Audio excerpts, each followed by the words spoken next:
لا إله إلا الله لا إله إلا الله لا إله إلا الله لا إله إلا الله. الحمد لله نحمده ونستعينه ونستغفره ونؤمن به ونتوكل عليه ونعوذ بالله من شرور أنفسنا ومن سيئات أعمالنا. من يهده الله فلا مضل له ومن يضلله فلا هادي له ونشهد أن لا إله إلا الله وحده لا شريك له ونشهد أن سيدنا ومولانا محمدا عبده ورسوله صلى الله عليه وعلى آله وأصحابه وبارك وسلم تسليما كثيرا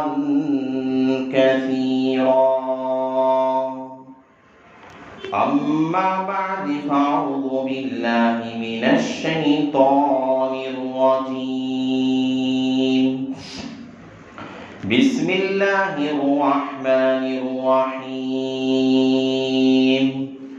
ربنا وابعث فيهم رسولا منهم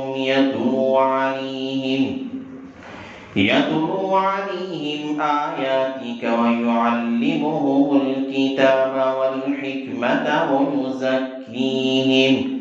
إنك أنت العزيز الحكيم.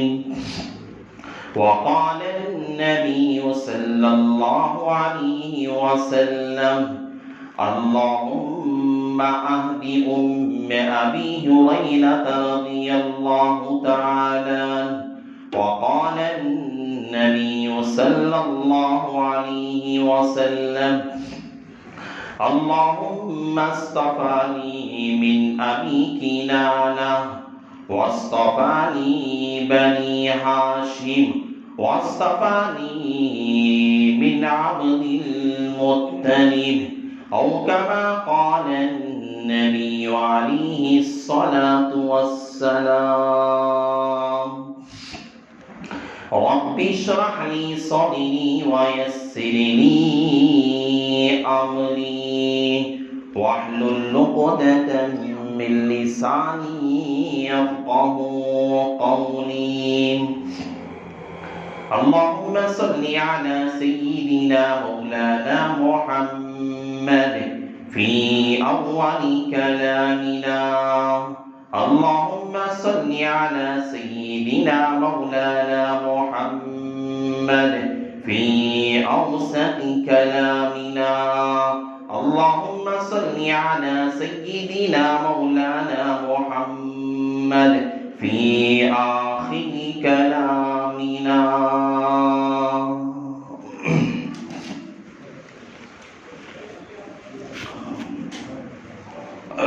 معزز سامعین کرام اور میرے بزرگوں ساتھیوں اور میرے غیور مسلمانوں،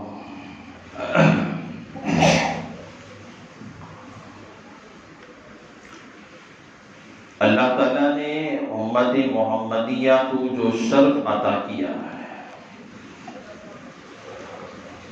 اللہ نے اس امت کی جو فضیلتیں بیان فرمائی ہے،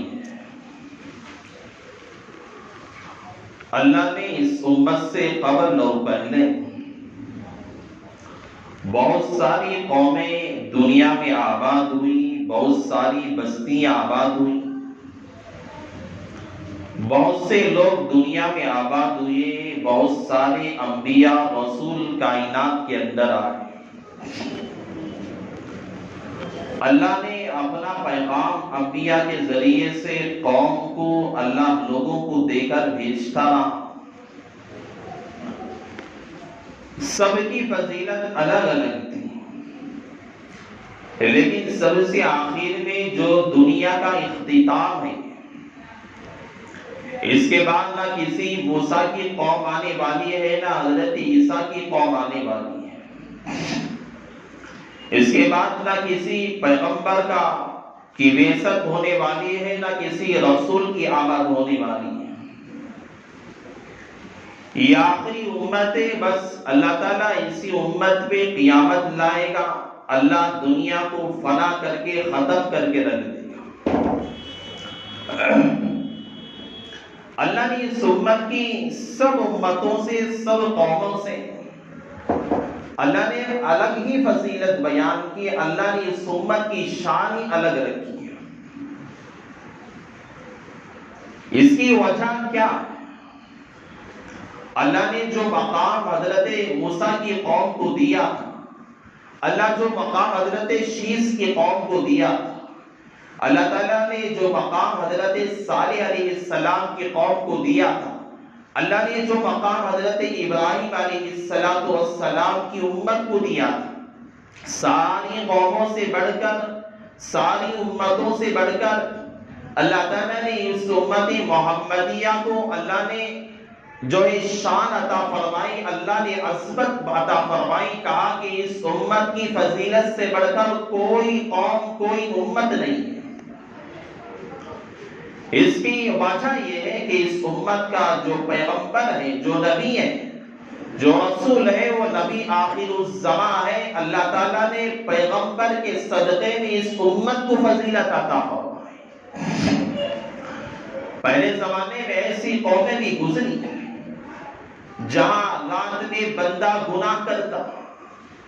رات میں چوری کرتا، صبح جب نکلتا اس کے پیشانی پہ لکھا رہتا کہ اس نے رات میں چوری کی ہے، چور ہے. اپنے چہرے پہ کپڑا ڈھک کر لوگ پھرا کرتے. رات میں کوئی زنا کرتا، صبح میں اس کے چہرے پہ لکھا رہتا کہ یہ زانی ہے، رات میں اس نے زنا کیا. رات میں کوئی کسی کو قتل کرتا، اس کی پیشانی پہ لکھا رہتا کہ یہ قاتل ہے، کسی نے کسی کو اس نے ناحق قتل کیا. کسی کو دھوکہ دیتا، صبح میں اس کی پیشانی پہ لکھا رہتا. اللہ تعالیٰ نے قوموں میں ایسا عذاب رکھا، اللہ نے ایسی سختیاں رکھی. رات میں بندہ گناہ کرتا، صبح میں اس کے چہرے بتاتے تھے کہ اس نے رات کون سا گناہ کیا. رات میں اس نے رات کی تنہائی میں بیٹھ کر اس نے کیا گناہ کیا. رات کی تنہائی میں اس نے اپنے آپ کو اکیلا سمجھ کر اس نے کون سی خطائیں کی ہیں، کون سا گناہ کا ارتکاب کیا ہے. لوگوں کو گنہگاروں کے چہرے بتا دیا کرتے اور چہروں پہ لکھا رہتا یہ چور ہے، یہ ڈاکو ہے، یہ زانی ہے، یہ فلاں کام کرنے والا ہے. رات میں اس نے فلاں کو دھوکہ دیا تھا، رات میں اس نے فلاں کے ساتھ غداری کی تھی، رات میں اس نے چوری کیا تھا، رات میں اس نے فلاں گھر پہ جا کر ڈاکہ ڈالا تھا، اس نے رات میں جا کر فلاں گھر کے اندر عزت کا سودا کیا تھا. ان کے چہروں پہ لکھا رہتا تھا.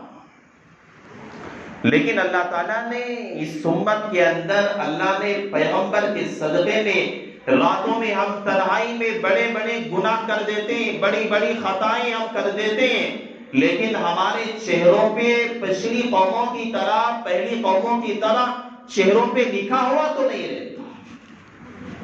سوچنے کی بات ہے. اگر چہروں پہ لکھنے کی بات ہوتی، ہم لوگ اپنے چہرے کسے بتاتے، ہم اپنے چہرے کسے دکھاتے. رات کی تاریکی میں، رات تنہائیوں کے اندر جو ہم گناہ کرتے ہیں، اللہ اگر پہلی قوموں کی طرح ہماری پیشانی پہ لکھا رہتا، ہم میں سے چہرہ کس کس کے چہرے پہ کیا کیا لکھا ہوتا پتہ نہیں ہے. ہم اپنے گریبان میں جان کے خود فیصلہ کر کے بتائیں، ہم خود فیصلہ کر سکتے ہیں کہ اگر پچھلی قوموں کی طرح اللہ تعالیٰ اس امت کا حال ایسا ہی رکھتا جو پہلی قوموں میں تھا، آج ہم کسی کو منہ دکھانے کے قابل نہ ہوتے. پچھلی قوموں میں اللہ تعالیٰ اسی سختیاں رکھنا تھا، کپڑے پہ کوئی نجاست گر جاتی، کپڑے پہ کوئی نجاست لگ جاتی، اللہ تعالیٰ نے پہلی قوموں میں یہ حکم تھا کہ اگر کپڑے پہ نجاست لگی اس کپڑے کو کاٹنا پڑتا، اس کپڑے کو کینچی لے کے کاٹ کے ہٹانا پڑتا، نجاست اگر جسم پہ لگتی اسے دھونا نہیں بلکہ کھرچ کے جو ہے نکالنا پڑتا تھا، لیکن اللہ نے اس امت میں وہ سختیاں نہیں لگی ہے۔ اگر راستے میں نماز کے لیے آ رہا تھا، نجاست لگ گئی ہے، کپڑے کو کاٹنے کی ضرورت نہیں پڑے گی، اگر بدن پہ نجاست لگی ہے اسے کھرچنے کی اور جو ہے چمڑے کی طرح نکالنے کی ضرورت نہیں پڑے گی، آپ آئیں گے پانی سے دھو ڈالیں گے، اپنے کپڑے کو پانی سے صاف کر دیں گے، بدن کو کپڑے سے پانی سے صاف کر دیں گے، آپ کا بدن بھی صاف ہو جائے گا، کپڑا بھی صاف ہو جائے گا۔ اللہ نے یہ تقدس، یہ فضیلت، یہ آسانیاں، یہ برکتیں، یہ سہولتیں اللہ نے ہم لوگوں کو، اس امت محمدیہ کو اللہ نے جو عطا فرمائی ہے، اس کی وجہ اللہ نے پیغمبر کے صدقے میں اللہ نے دی، پیغمبر کا صدقہ ہے آج یہ سہولیات ہمارے پاس ہیں، پیغمبر کا صدقہ ہے یہ سب سہولتیں ہم لوگوں کو ہیں۔ پہلے کیا ہوتا تھا؟ آج مالدار آدمی، صاحب نصاب آدمی اپنے گھر کے سامنے بلا کے اپنا مال تقسیم کرتا ہے، لیکن مال کیسا تقسیم کر رہا ہے؟ کس کا مال اللہ کے یہاں قبول ہو رہا ہے؟ کس کی زکاتیں اللہ کے یہاں قبول ہو رہی ہے؟ بندے کو اللہ کے علاوہ کسی کو معلوم نہیں۔ لیکن پہلی امتوں کی طرح ہوتا،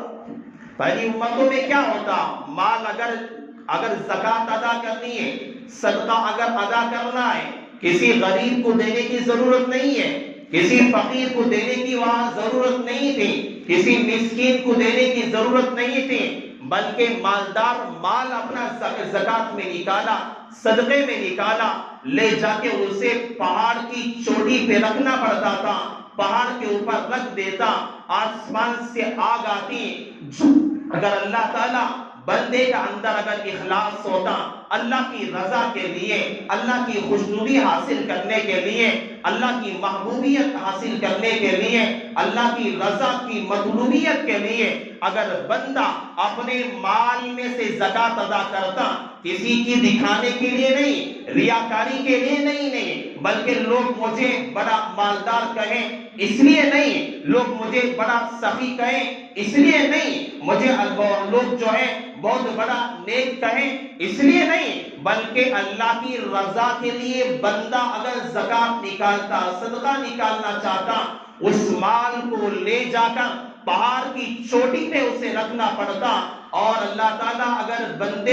اگر اس مال کو قبول کرنا ہوتا، اس کے زکات کو اگر قبول کرنا ہوتا، لوگوں کو پتہ چل جاتا، آگ آسمان سے آتی، فلاں عبداللہ نے مال لے جا کر جو ہے پہاڑ پہ رکھا ہے، فلاں عبد الرشید نے اپنی زکات کا مال لے جا کر پہاڑی کی چوٹی پہ رکھا ہے، دیکھتے ہیں چلو عبد الرشید کا مال ہے، عبداللہ کا مال ہے، زید کا مال ہے، جو ہے فلاں آدمی کا مال ہے، دیکھتے ہیں چلو یا اپنی مالداری کے اندر صحیح آدمی ہے یا غلط آدمی ہے، اللہ تعالیٰ آسمان سے آگ کو بھیجتا، اگر بندہ مخلص ہوتا، اگر بندہ صحیح ہوتا اپنی نیتوں کے اندر، اگر بندہ اللہ کی رضا کو طلب کرنے والا ہوتا، اللہ تعالیٰ آسمان سے آگ بھیجتا، آگ آتی اور اس مال کو جلا کے خاکستر کر دیتی۔ لوگ سمجھتے ہیں اس بندے کا مال اللہ کے یہاں قبول ہو گیا، لوگ سمجھتے ہیں اللہ نے اس بندے کی زکات کو قبول کر لیا، لوگ سمجھتے ہیں اللہ نے اس بندے کے صدقے کے مال کو اللہ نے قبول کر لیا ہے، لیکن اگر بندے کی نیت کے اندر کھوٹ ہوتا،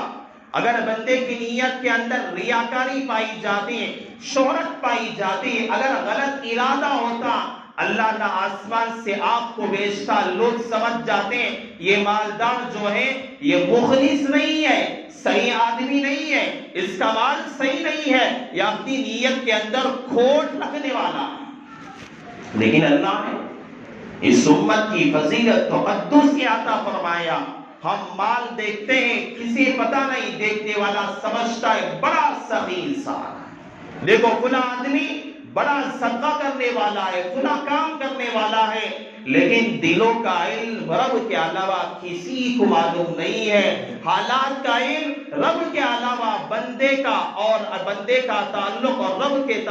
کے علاوہ کسی کو معلوم نہیں ہے۔ لوگ جو ہے خرچہ کر دیتے ہیں مال روپیہ، اگر پہلے زمانے کی طرح ہوتا، پہلی قوموں کی طرح اس طرح سختیاں ہوتی، آج مالداروں کے لیے مال کا خرچہ کرنا، روپیے کا خرچہ کرنا، پیسوں کا لٹانا بڑا مشکل ہو جاتا۔ لیکن اللہ نے اس امت میں جو سہولتیں دی ہیں، اللہ نے پیغمبر علیہ السلام کے صدقے میں عطا فرمائی۔ یہ پیغمبر کا صدقہ ہے، آج امت میں ہم سب کو یہ سہولتیں، یہ آسانیاں ہیں، آرام سے ہم لوگ جو ہے مال کون کیسے خرچ کر رہا ہے، کون کیسے عبادتیں کر رہا ہے، بندے کا اس کے رب کا تعلق ہوتا ہے، بازو میں رہنے والا، پڑوس میں رہنے والا، ساتھ میں اٹھنے بیٹھنے والے کو بھی اس کا علم نہیں ہوتا، ورنہ پہلے زمانے کی طرح، پہلی امتوں کی طرح سب کے راز فاش ہو جاتے، سب کے جو ہے بدعمالیوں سے پردے اڑ جاتے۔ اللہ نے اس سے اس امت کو بچایا، مجھے اور آپ کو، اس امت کے لوگوں کو اللہ نے بچا کے رکھا۔ اللہ نے اس امت کا مقام جو دیا، یہ فضیلت جو دی ہے، اللہ نے جو تقدس دیا ہے، اللہ کے نبی علیہ السلام کی دعا، اللہ کے نبی کے تقدس کے اور ان کی برکت کی وجہ سے اللہ نے یہ ساری سہولتیں اللہ نے عطا فرمائی۔ ایک نبی ہے جسے ہم میں سے ہر آدمی اس نبی کا بار بار تذکرہ سنتا ہے، حضرت ابراہیم خلیل اللہ علیہ السلام۔ حضرت ابراہیم علیہ السلام نے اپنے زمانے کے اندر دو دعائیں کی تھی، اللہ سے دو دعائیں کی تھی، دونوں دعائیں اللہ کی یہاں مقبول ہو گئی۔ حضرت ابراہیم علیہ السلام ایسے گھرانے میں پیدا ہوئے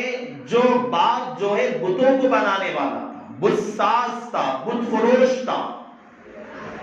اپنے گھر میں بت خانہ بنایا ہوا تھا، روزانہ بتوں کا سودا ہوتا تھا، لوگ آتے بتوں کو خرید کے جاتے، اس کی پرستش کر کے اس کی عبادت کرتے، اس کے سامنے سجدہ کیا کرتے۔ لیکن اسی گھرانے میں اللہ تعالیٰ جس گھرانے کے اندر بتوں کی خرید و فروخت کی جاتی ہے، بتوں کو بنایا جاتا ہے اور بتوں کو بیچا جا رہا ہے، اور یہ بہت بڑا بت خانہ بنا کے وہاں بتوں کو سجا دیا گیا ہے، اس گھر کے اندر اللہ تعالیٰ ایک پیغمبر کو پیدا کرتا ہے جو وہاں بت ساز نہیں ہوتا ہوا، بت فروش نہیں ہوتا ہوا، بلکہ بت شکن ہوتا ہے، بتوں کو توڑنے والا پیغمبر پیدا ہوتا ہے۔ باپ اپنی جگہ، آزر بتوں کو بنانے والا، بیچنے والا، اپنے قبیلے کا ذمہ دار سردار، لیکن دوسری جگہ اسی کا بیٹا اور اسی کے گھر میں پیدا ہوا ایک پیغمبر ہے، یہ بتوں کو توڑنے والا بت شکن ہے اور بتوں کا انکار کرنے والا حضرت ابراہیم علیہ السلام۔ حضرت ابراہیم علیہ السلام کو جب ان کی قوم کے لوگوں نے نکال دیا، بھگا دیا وہاں سے اور کہا کہ تم یہاں سے نکل کے چلے جاؤ، حضرت ابراہیم علیہ السلام نے اپنی بیوی حضرت سارہ کو لے کر کنعان سے نکلے، مصر میں آئے۔ مصر میں ایک بادشاہ کے ساتھ ایک بادشاہ نے حضرت ابراہیم علیہ السلام کی بیوی کے ساتھ، حضرت ابراہیم کے ساتھ گستاخی کر دی تھی، اللہ تعالیٰ نے پکڑ فرمائی۔ اس کے بعد حضرت ابراہیم علیہ السلام کو حضرت ابراہیم علیہ السلام کے تحفے کے طور پر بادشاہ نے حضرت فاطمہ کو جو ہے ان کی خدمت میں پیش کیا تھا۔ مصر سے روانہ ہو کے مکہ کی سرزمین پہ آئے، اپنی دونوں بیویوں کو اس کے ساتھ رہ کر حضرت ابراہیم علیہ السلام نے مکہ کی آبادی کے اندر جہاں وہاں آباد ہوئے، بس ان کی دو بیویاں تھیں، حضرت ابراہیم علیہ السلام تھے، کوئی وہاں موجود نہیں تھا۔ ابراہیم علیہ السلام نے خانہ کعبہ کے پاس کھڑے ہو کر، وہاں پہ کھڑے ہو کر حضرت ابراہیم نے دو دعائیں مانگی تھی۔ غور کرنے کی بات ہے، ایک دعا کرنے والا پیغمبر ہے، نبی ہے، دعا کی جا رہی ہے ایسی جگہ پہ جہاں دعائیں رد نہیں کی جاتی، جہاں دعاؤں کو دھتکارا نہیں جاتا، وہاں کعبۃ اللہ کے سامنے کھڑے ہو کر حضرت ابراہیم علیہ السلام نے دو دعائیں فرمائیں۔ ایک دعا یہ کہ اپنی 80 سالہ عمر کے بعد یہ دعا کہ رب ہب لی من الصالحین، اے اللہ، اے میرے پروردگار، تو مجھے نیک اولاد عطا فرما، صالح اولاد عطا فرما۔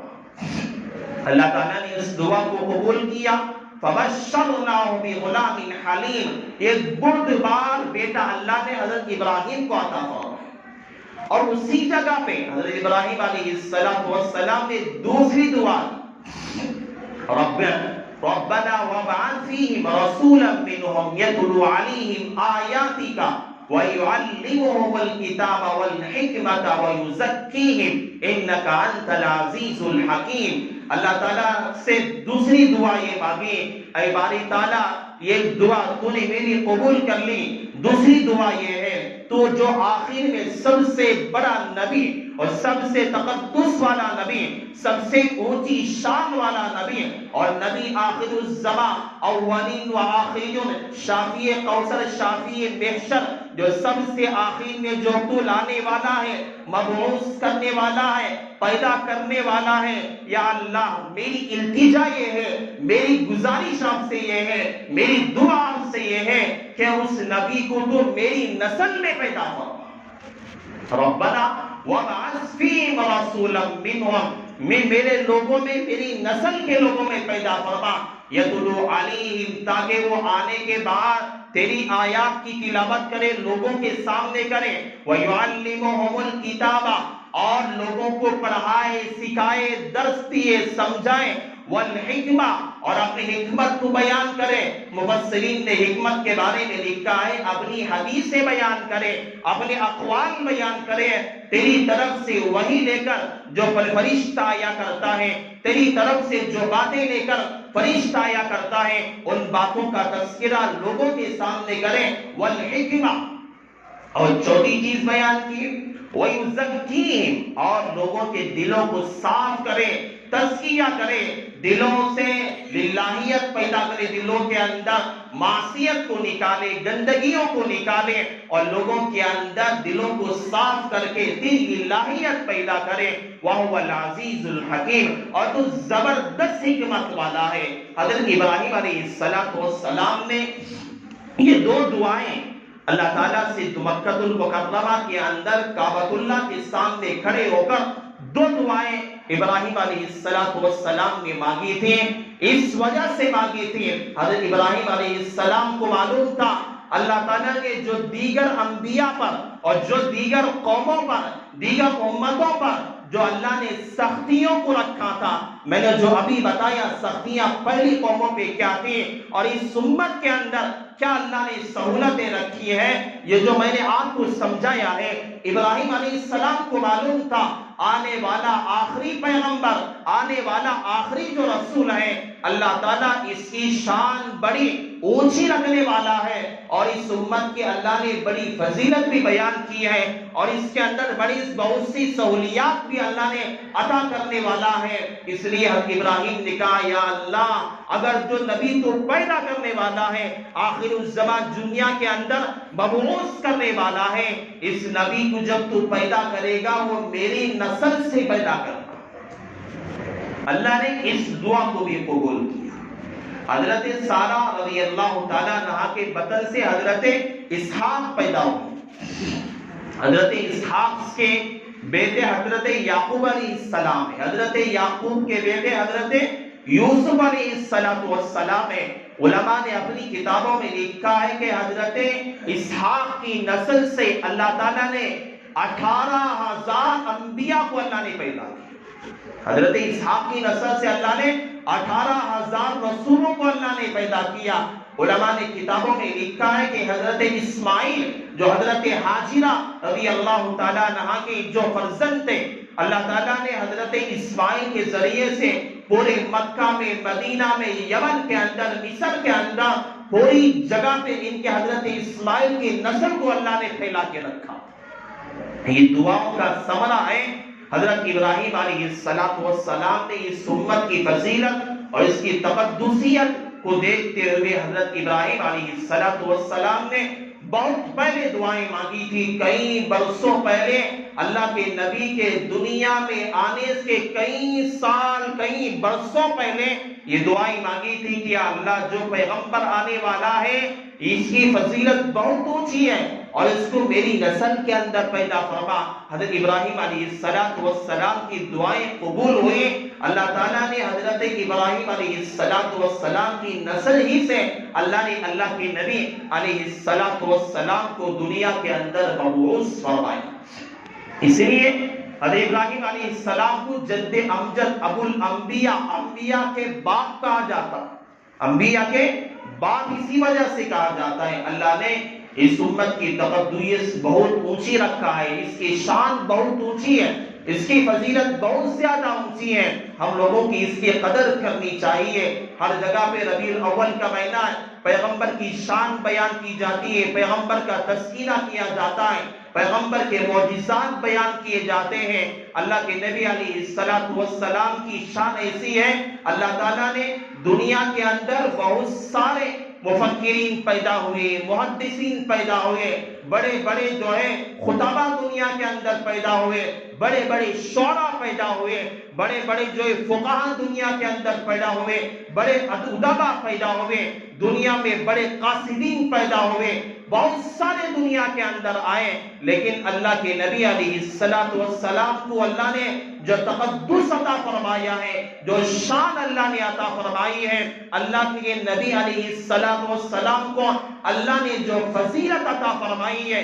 اس فضیلت کو مکمل کرنا چاہا. بڑے بڑے ادبا، بڑے بڑے شعراء، بڑے بڑے حکما، بڑے بڑے محدثین، بڑے بڑے فقہاء، اپنے زمانے کے ادیب جو ہے قاصر رہ گئے اور کہہ گئے کہ لا یمکن السماع کما کان حقه بعد خدا. تو یہ قصہ مختصر، یہ ایسے اللہ نے اس امت کو فضیلت اس پیغمبر کو دی ہے. کسی ادیب کے اندر یہ طاقت نہیں ہے، کسی شاعر کے اندر یہ طاقت نہیں ہے، کسی عالم کے اندر اللہ نے یہ طاقت نہیں دی ہے، کسی مفکر اور مدبر کے اندر اللہ نے یہ طاقت اور قوت نہیں دی ہے کہ وہ پیغمبر کے تقدس اور اس کی شان اور اس کی فضیلت کو مکمل بیان کر سکے.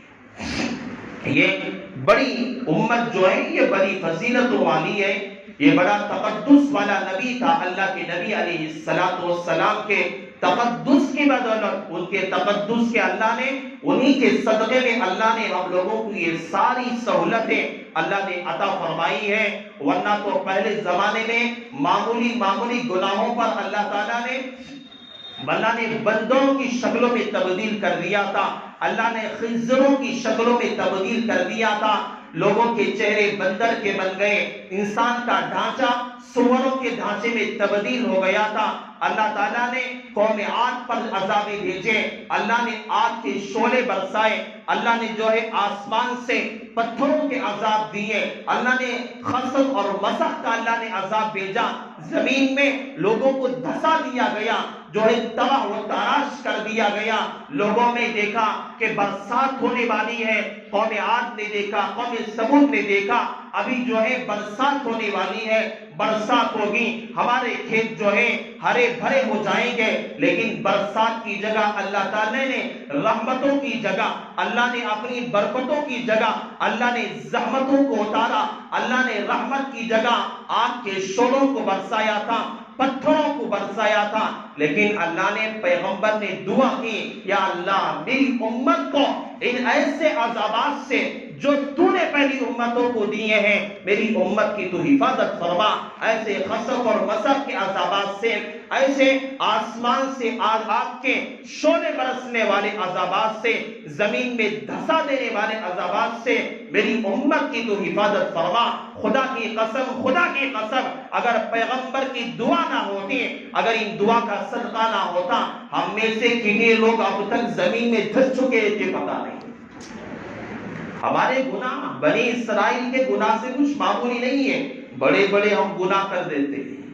اگر ہم بنی اسرائیل کا تذکرہ اگر دیکھتے ہیں ان کے واقعات پڑھتے ہیں، ہم ان سے بھی زیادہ بڑے بڑے گناہ کر دیتے ہیں، لیکن اللہ تعالیٰ نے آج بھی ہماری حفاظت فرمائی ہے، ہمارے چہرے صحیح سالم ہے، ہمارے چہروں پہ کبھی چور نہیں لکھا ہوا ہے، کبھی دھوکے باز نہیں لکھا ہوا ہے، لیکن اللہ تعالیٰ نے حفاظت کی ہے، ہمارے چہروں پہ لکھانے اور لکھاوٹ سے اللہ نے حفاظت فرمائی ہے، ورنہ کس کے چہرے پہ چور لکھا ہوا ہوتا، زانی لکھا ہوا ہوتا، ڈاکو لکھا ہوا ہوتا، دھوکے باز لکھا ہوا ہوتا، غدار لکھا ہوا ہوتا۔ یہ سب اللہ کے نبی کا صدقہ ہے۔ آج ہمارے چہرے، رات میں ہم گناہ، تنہائی میں ہم گناہ کر دیتے ہیں، لیکن اللہ کا شکر ہے، اللہ کے نبی کی دعاؤں کے صدقے سے آج ہمارے چہرے، آج ہمارے جسم صحیح سالم ہے، ورنہ ہمارے گناہ ایسے ہیں، اللہ تعالیٰ ہمارا بھی جسم سور کا بنا دیتا، چہرے بندروں کے بنا دیتا، ہم کیا کرتے؟ یہ اللہ کے نبی کا صدقہ ہے، دعاؤں کا صدقہ اس امت کے لیے، قیامت تک آنے والے ہر فرد کے لیے اللہ تعالیٰ نے اس امت کے لیے جو فضیلت دی ہے، یہ پیغمبر علیہ السلام کا صدقہ ہے۔ ہم لوگوں کو اس کا خیال رکھنا چاہیے، اس لیے ہماری زندگی جہاں تک ہو سکے اس پیغمبر نے جو دعائیں مانگی ہے، ہم لوگوں پہ جو اللہ کے نبی علیہ السلام کے احسانات ہیں، اسے سامنے رکھ کر پیغمبر کے طریقے پہ ہم سب کو اپنی زندگی بسر کرنی چاہیے۔ اللہ سے میں دعا کرتا ہوں، اللہ تعالیٰ نے جو باتیں اللہ نے مجھ سے آج کہلوائی ہے، اللہ سب سے پہلے مجھے عمل کی توفیق نصیب فرمائے، اللہ آپ لوگوں کو بھی عمل صالح کی توفیق نصیب فرمائے۔ ایک بات یہ ہے، جس طرح پورے ملک کے اندر ارتداد کا جو مسئلہ چل رہا ہے، ہر جگہ پہ الحمدللہ کام ہو رہا ہے، ہر جگہ محنتیں کی جا رہی ہیں، اور ہمارے شہر میں بھی الحمدللہ بہت ساری جگہ مستورات کو جوڑا گیا، لڑکیوں کو جوڑا گیا، اسکول کالج پڑھنے والی لڑکیوں کو جوڑا گیا، وہاں علماء نے بلا کر بہت ساری جگہ پہ سمجھایا گیا۔ ہمارے مسجد اعلیٰ میں ہوا پروگرام، نجم النساء میں ہوا، الحمدللہ جامعہ محلے میں ہوا، یہ اسکول کے اندر ہوا، بہت ساری جگہ یہ پروگرامات ہو رہے ہیں جہاں عورتوں کو بلا کر، مستورات کو بلا کے سمجھایا جا رہا ہے، ایمان کی اہمیت بتائی جا رہی ہے، انہیں اسلام اور شریعت کو سمجھایا جا رہا ہے، یہ کام ہو رہا ہے۔ الحمدللہ ہماری اسی مسجد کے اندر کل بروز ہفتہ طے کیا گیا ہے علماء کی جانب سے۔ میں تمام محلے والوں سے عاجزانہ اور مؤدبانہ میں گزارش کرتا ہوں کہ اپنی مستورات کو کل دوپہر میں 3 بجے سے لے کر عصر تک مستورات کا اجتماع ہے، یہاں جہاں مکتب پڑھایا جاتا ہے وہاں پہ رکھا گیا ہے، پیچھے کا گیٹ ہے، الحمدللہ پردے کے ساتھ مستورات آ بھی سکتی ہیں، آرام سے جا بھی سکتی ہیں۔ انشاءاللہ ہمارے شہر کے علماء اکابرین کے بیانات ہوگے، نصیحتیں اور پند و نصائی ہوگی۔ آپ تمام حضرات سے میں گزارش کرتا ہوں کل دوپہر میں 3 بجے سے پہلے آپ حضرات اپنی مستورات کو روانہ کریں تاکہ ہمارے گھر کا ماحول بھی دیندار بن سکے۔ انشاءاللہ اللہ تعالی ہم سب کو عمل کی توفیق نصیب فرمائے۔ انہی بات پر میں اپنی بات کا اختتام کرتا ہوں۔ آمین وآخر الدعوانا ان الحمدللہ رب العالمین۔